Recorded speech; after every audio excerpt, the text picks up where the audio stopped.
ഇയ്യോബ് അദ്ധ്യായം 20.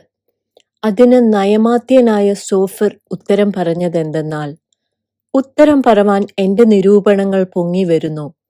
എന്റെ ഉള്ളിലെ തത്രപ്പാട് ഹേതുവായിട്ട് തന്നെ എനിക്കു ലജ്ജാകരമായ ശാസന ഞാൻ കേട്ടു. എന്നാൽ ആത്മാവ് എന്റെ വിവേകത്തിൽ നിന്ന് ഉത്തരം പറയുന്നു. മനുഷ്യൻ ഭൂമിയിൽ ഉണ്ടായതു മുതൽ പുരാതനമായ വസ്തുത നീ അറിയുന്നില്ലയോ? ദുഷ്ടന്മാരുടെ ജയഘോഷം താൽക്കാലികമത്രേ. വഷളന്റെ സന്തോഷം ക്ഷണനേരത്തേക്കേയുള്ളൂ. അവന്റെ മഹിമ ആകാശത്തോളം ഉയർന്നാലും അവന്റെ തല മേഘങ്ങളോളം എത്തിയാലും അവൻ സ്വന്തമലം പോലെ എന്നേക്കും നശിക്കും. അവനെ കണ്ടിട്ടുള്ളവർ അവൻ എവിടെ എന്ന് ചോദിക്കും. അവൻ സ്വപ്നം പോലെ പറന്നുപോകും, അവനെ പിന്നെ കാണുകയില്ല. അവൻ രാത്രി ദർശനം പോലെ പാറിപ്പോകും. അവനെ കണ്ടിട്ടുള്ള കണ്ണ് ഇനി അവനെ കാണുകയില്ല. അവന്റെ ഇടം ഇനി അവനെ ദർശിക്കുകയുമില്ല. അവന്റെ മക്കൾ ദരിദ്രന്മാരോട് കൃപയാചിക്കും. അവന്റെ കൈ തന്നെ അവന്റെ സമ്പത്ത് മടക്കിക്കൊടുക്കും.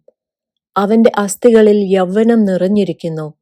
അവ അവനോട് കൂടെ പൊടിയിൽ കിടക്കും.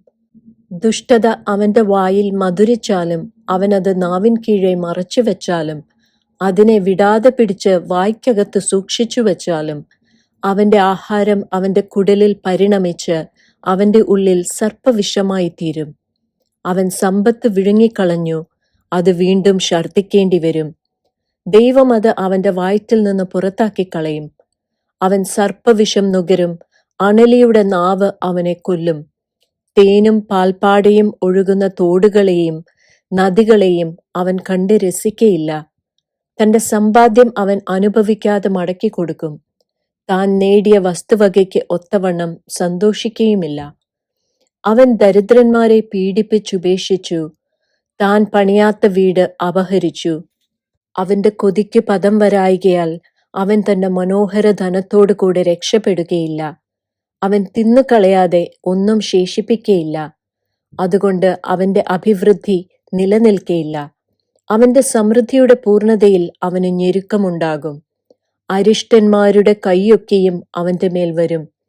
അവൻ വയറ് നിറയ്ക്കുമ്പോൾ തന്നെ ദൈവം തന്റെ ഉഗ്രകോപം അവന്റെ മേൽ അയക്കും. അവൻ ഭക്ഷിക്കുമ്പോൾ അത് അവന്റെ മേൽ വർഷിപ്പിക്കും. അവൻ ഇരുമ്പായുധം ഒഴിഞ്ഞോടും, താമ്രചാപം അവനിൽ അസ്ത്രം തറപ്പിക്കും. അവൻ പറിച്ചിട്ട് അത് അവന്റെ ദേഹത്തിൽ നിന്ന് പുറത്തു വരുന്നു. മിന്നുന്ന മുന അവന്റെ പിത്തത്തിൽ നിന്ന് പുറപ്പെടുന്നു. ഘോരത്വങ്ങൾ അവന്റെ മേലിരിക്കുന്നു. അന്ധകാരമൊക്കെയും അവന്റെ നിക്ഷേപമായി സംഗ്രഹിച്ചിരിക്കുന്നു. ആരും ഊതാത്ത തീക്ക് അവൻ ഇരയാകും. അവന്റെ കൂടാരത്തിൽ ശേഷിച്ചിരിക്കുന്നതിനെ അത് ദഹിപ്പിക്കും. ആകാശം അവന്റെ അകൃത്യത്തെ വെളിപ്പെടുത്തും. ഭൂമി അവനോട് എതിർത്തു നിൽക്കും. അവന്റെ വീട്ടിലെ വരവ് പോയിപ്പോകും. അവന്റെ കോപത്തിന്റെ ദിവസത്തിൽ അത് ഒഴുകിപ്പോകും. ഇത് ദുഷ്ടന് ദൈവം കൊടുക്കുന്ന ഓഹരിയും ദൈവം അവന് നിയമിച്ച അവകാശവും ആകുന്നു.